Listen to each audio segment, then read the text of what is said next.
TunePocket.com.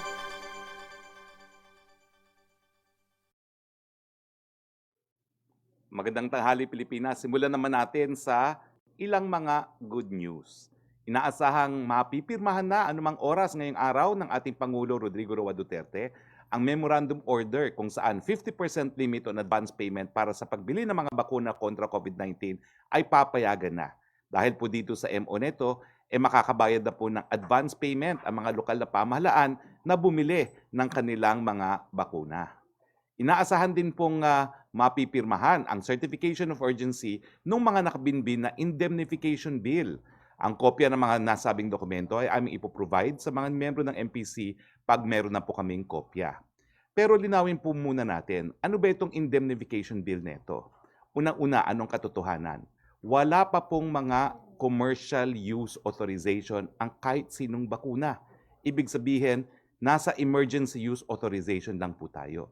At dahil nasa emergency use authorization, di pa talaga tayo sigurado kung ano magiging side effects ng mga bakuna.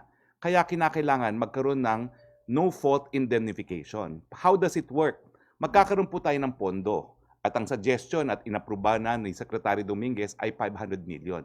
At itong 500 million, dyan natin kukunin po lahat ng danyos ng hihingin ng mga tao na di umano ay magkakaroon ng side effect dahil po sa mga bakuna. Bakit po no fault ang tawag dyan? No fault po kasi sa ating batas, bago ka makakuha ng danyos, kinakailangan merong fault or negligence, pagkakamali or pagpapabaya. Pero hindi na po kinakailangan pruwebahan ang kapabayaan or pagkakamali. Basta merong kang pinakitang side effect, bayad ka agad. Ito sa ganitong paraan, magagamit po natin yung mga bakuna na alam natin sa ngayon po ay ligtas at epektibo. Bakit naman tayo mag-aantay hanggang magkakaroon ng commercial use authorization? Nandiyan na nga po yung mga bagong variant na mas nakakahawa at mas nakakamatay. So ang ibig sabihin nito, gamitin na natin ang mga bakunang ito, miski EUA pa lamang, dahil sila po ay epektibo naman na dahilan para maiwasan o hindi magkasakit ang ating mga kababayan. At kung merong side effect, may pondo naman po tayong pagkukunan para bigyan ng danyos ang mga taong posibleng magkaroon ng side effect na hindi na kinakailangan pumunta pa sa korte. So inaasahan po natin na kapag nalagdaan na itong indemnity agreement, magkakaroon po ng kumpiyansa ang taong bayan kasi pag sila'y nadanyos, hindi na sila maghihirap sa pagkaso-kaso. Alam naman natin, napakatagal ng mga kaso-kaso sa Pilipinas, no? Bayad agad kung meron talaga silang mga side effects. At syempre po, sa mga vaccine manufacturers naman, kampante rin sila na naintindihan ng lahat na EUA pa lamang ang hawak nila at hindi dapat silang maidemanda kung mayroong mga side effects na biglang lumabas. I hope that is clear po, no? Now, naglabas po ng statement din ang COVAX. Ito po yung facility na sinisigurado na lahat ng bansa, mayaman o mahirap, magkakaroon ng bakuna. Ano po itong statement na linabas nila itong Martes lamang, 16 ng Pebrero? Well, dito po nilatag ang criteria o mga kinakailangan para ma-deliver po ang allocation ng mga bakuna.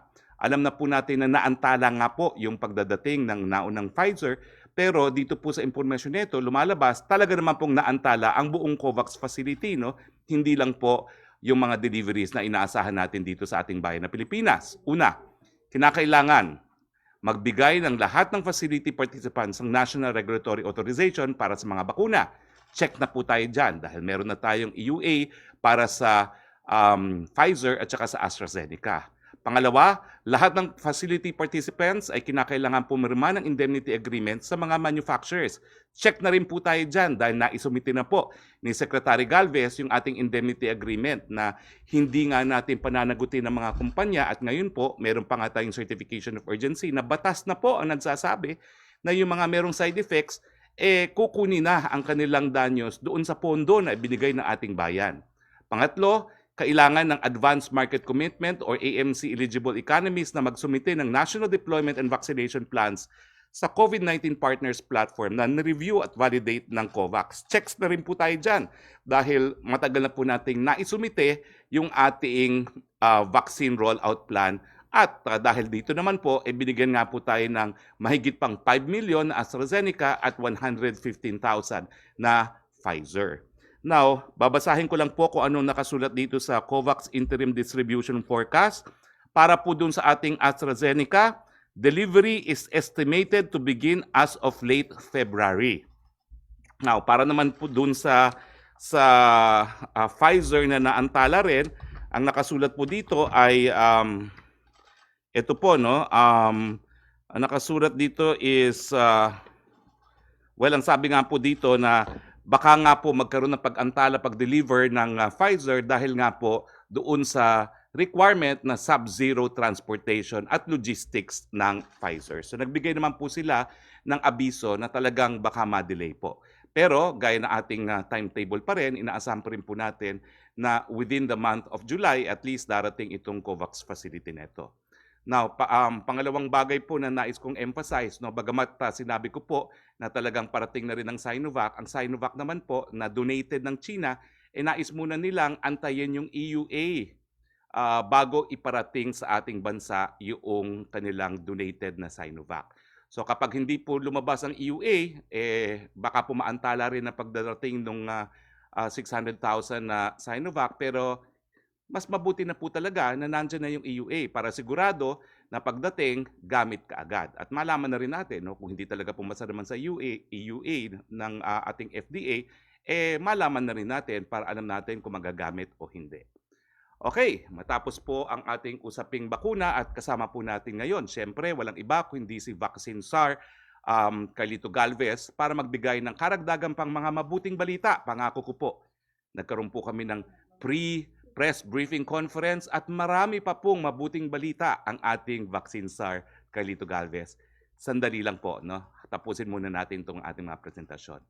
Pumunta muna tayo naman po sa usapin ng Visiting Forces Agreement. Alam niyo po, nasabi ko na kahapon, unang-una, hindi po lahat ng tratado ay kapareho ng kasunduan na pinapasok natin sa mga iba't ibang bansa. Tanging tratado lang po ang kinakailangan magkaroon ng Senate concurrence. Ano ba ho ang tratado na kinakailangan bigyan ng concurrence ng Senado? Ito po yung sang-ayon sa kaso ng Eastern Trading at yung Intellectual Property Association of the Philippines ay ang mga tratado kung saan bumubuo po ng panibagong national policy. Yung mga hindi naman bumubuo ng bagong national policy, hindi na po kinakailangan ng concurrence ng Senado. Pangalawa, ano ba ho talaga ang Visiting Forces Agreement? Ito ba ay tratado o ito ba ay kasunduan? Nung unang kaso po kasi ng Bayan Muna versus Zamora, ang sabi ng korte, wag na nating pag-usapan kung ito ay tratado na binigyan ng concurrence ng US Senate. Kasi sapat na nang sinabi ni then Ambassador Hubbard na ito ay isang kasunduan na igagalang ng Amerika. So hindi siya nag-rule, no, kung kinakailangan nga ba ng Senate concurrence yung VFA sa panig ng mga Amerikano. Pero dun sa pangalawang kaso na ako mismo tumayong abogado para kay dating Senate President Vito Salonga, ang sabi na ng Korte Suprema, ang VFA ay hindi tratado. Ito ay isang implementing agreement at ang tunay na tratado dyan ay yung Mutual Defense Treaty na binigyan ng concurrence ng kaparehong Philippine at saka US Senate. Now, nung kontrobersiya na linabas po ni Senator Lacson ay kung tama ba yung sinabi ni Presidente na tanging Presidente lamang ang arkitekto ng foreign policy. While malinaw na malinaw po, gaya ng sinag ng araw, na talagang Presidente lang po ang arkitekto ng foreign policy. Meron bang katungkulan kahit ano ang Senado pagdating naman dito sa foreign relations? Meron po, pero limitado po ito sa pagpasok sa mga tratado. Ang pagpasok po sa tratado, hindi po yung kabuuan ng foreign policy. Ang mga tratado po ay instrumento lamang ng foreign policy. At limitadong-limitado ang papel ng mga policy makers dahil limitado po yan doon sa probisyon ng ating saligang batas na bago maging epektibong isang tratado sa ating bansa bilang isang batas, kinakailangan magbigay ng concurrence ang US Senate. Ang tanong, dahil matagal na nagsabi si Presidente na nais na niyang tumiwalag sa VFA, kinakailangan din bang magbigay ng concurrence ang Senado? Well, ako po'y nanindigan bago po ako bumalik for the second time around na bilang spokes na hindi po kailangan. Panuurin po natin yung aking testimonya sa Senado noong nakalipas na taon na 2019. Ito po yan. I was prepared to appear before this honorable August body is whether or not Senate concurrence is necessary if we were to withdraw from the VFA. And my quick answer is this has been answered by the Supreme Court in the case of Salonga versus Executive Secretary, where I was both a petitioner and counsel for the former Senate President Jovito Salonga. In brief, the court was very explicit. It said that the VFA was constitutional because it was an implementing agreement of a treaty, which was the Mutual Defense Treaty.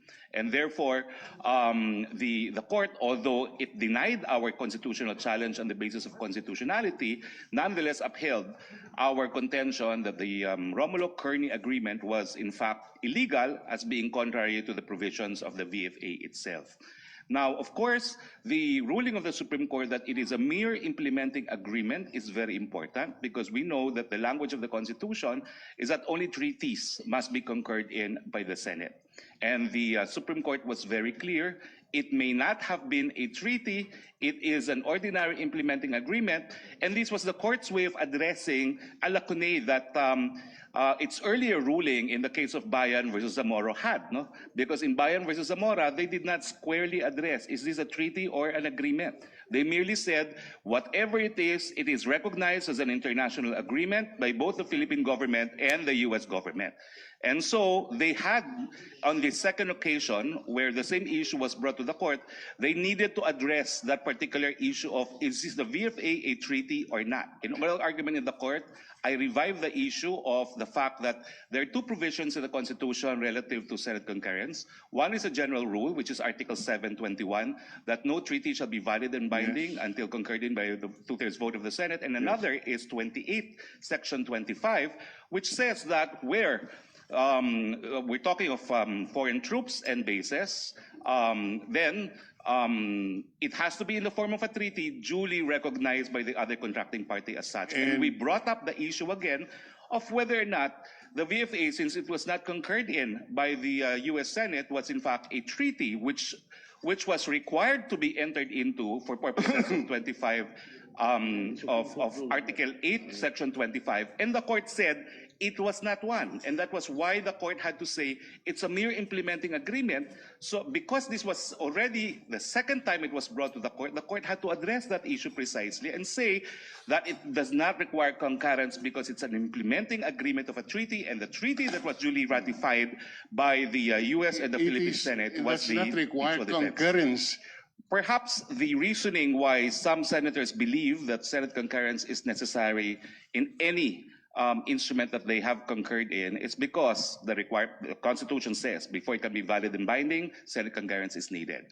This is a requirement, sine qua non, for a treaty to become more or less part of domestic law. But you see, it is not actually the process of legislation. It is only said to be a requirement for a treaty to become valid and binding. It is still not the same as a law enacted by Congress. Why? Because if it were to be exactly a law as enacted by Congress, then the House should have participated in it. The fact that the framers of the Constitution limited the role of the Senate in concurrence in order that a treaty can become valid and binding means that the role of the Senate in this regard is limited to ensuring that as a co-equal branch of government, it functions or it discharges its function to be, you know, a co-equal branch in the exercise of equality of powers between different branches of government. No? The fact that it has not required concurrence also for withdrawal is a recognition that whether or not a treaty continues to serve the national interest is an issue now vested with the chief executive, the executive department. Okay, sana po naging malinaw yung ating eksplanasyon ng mga panahon na yon sa Senado. Samantala, pag-usapan naman natin yung tinatawag na minimum access volume dahil binalita na po ng DA na nag-aantay na ng lagda ng presidente yung mas mataas na minimum access of volume kung saan mag-aangkat po tayo ng mga baboy galing po sa abroad. Ang minimum access volume po ay tumutukoy doon sa dami or quantity ng isang produkto na agricultural para ma-import po sa mas mababang taripa. Ito po ay kabahagi ng ating commitment doon sa tinatawag na World Trade Organization. Ano ba ho itong World Trade Organization? Well, ito po isang kasunduan para nga po ma-facilitate yung pangangalakal sa parte ng iba't ibang mga bansa.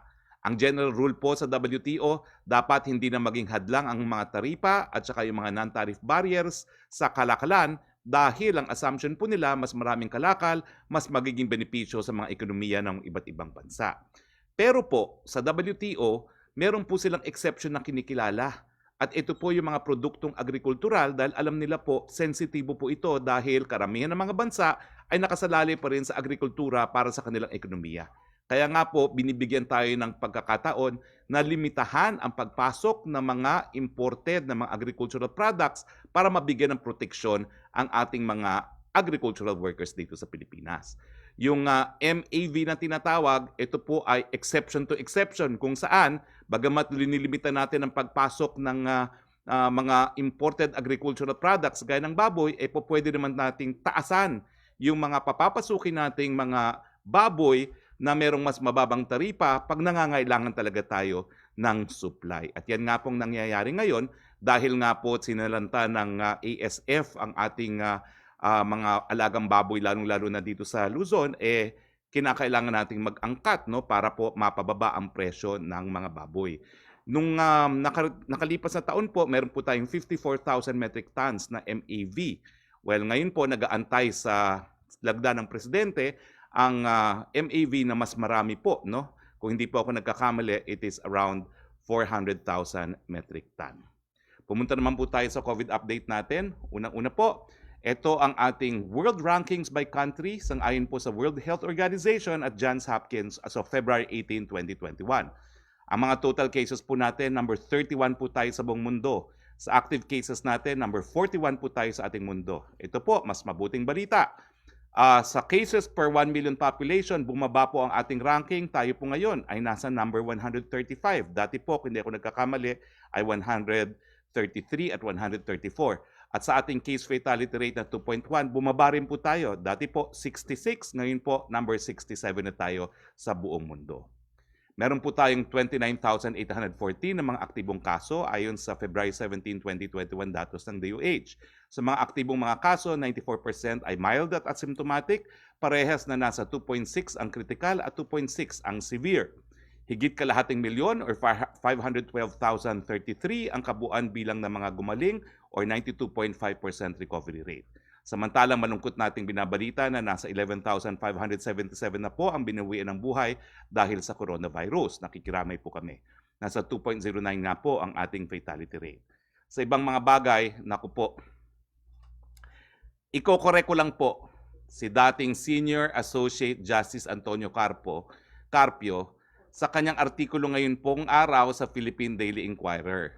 Ang sabi po niya ay 100% daw po ng mga bakunang inangkat ng mga pribadong kumpanya ay idodonate sa gobyerno. Hindi po totoo ito. Ang mga pribadong sektor na pumasok po sa tripartite agreement, 50% po ang idodonate nila sa gobyerno, 50% ay gagamitin nila sa kanilang mga empleyado. Kinakailangan lang po ituwid ito dahil baka naman ibig sabihin masyado naman nating ginagamit ang ating mga pribadong kumpanya na hindi naman po totoo. Para sa kaalaman lang po ng lahat.